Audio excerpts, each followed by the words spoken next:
Well, we have a truck convoy in Ottawa. We have a pandemic that seems to be easing in this country.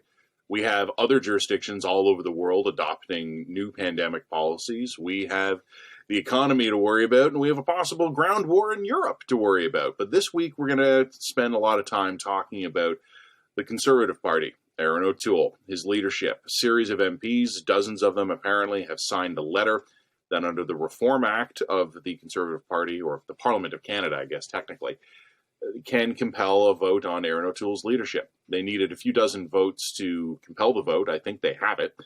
And then it's a 50% plus one margin in the caucus to see if Erin O'Toole remains the leader or not. It's interesting.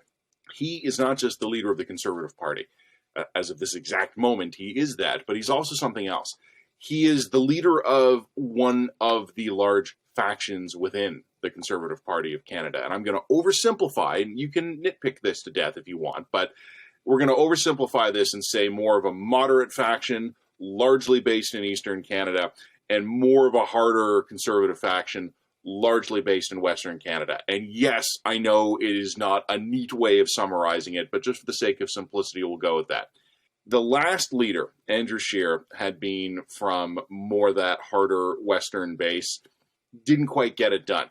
Erin O'Toole, more from that moderate Eastern base, had a chance. What I wrote at the time was that if O'Toole wins, that settles the debate. That will tell Conservatives all across the country what they need to do to win. If he loses, well, that's more difficult because then the faction of the Conservative base that doesn't like O'Toole is going to come for him.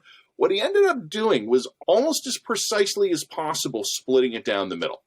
Didn't win. Didn't quite lose either. Beat Trudeau in the popular vote.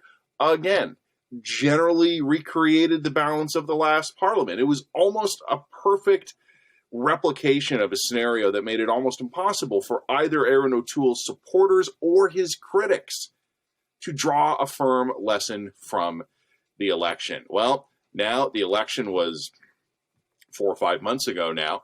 There's been bubbling discontent within the Conservative Party. Personally, I had thought he had probably come through the worst of it. I was wrong about that.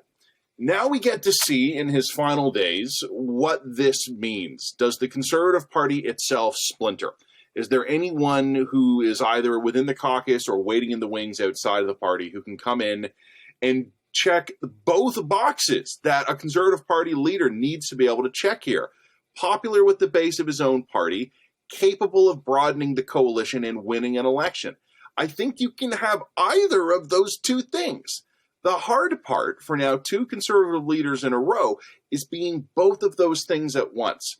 I don't know if the Conservative Party of Canada is going to survive this. I think there is a chance, not betting the farm on it, but I think there's a chance that the party splits on this issue. Maybe if those two halves of the party could find a way to work together, maybe that actually wouldn't be the worst thing. Maybe there could be some sort of compact between them and we would have coalitions of different Conservative parties. I actually think that kind of coalition would stand a pretty good chance of defeating the Liberals and forming the next government. But I honestly don't know. Conservatives have bad memories of those years in the 1990s when Jean Chrétien was winning, majority governments with 36% of the vote, 38? I don't recall how low he went while still winning a majority. We could be heading towards that. There's a lot happening in the world right now. There's a lot of things we should be keeping our eyes on. There's a lot of stuff that we could even call existential. But this week, because of this, all of our attention is going to be on Erin O'Toole, the Conservative Party, and what might be a pivotal moment for both of them.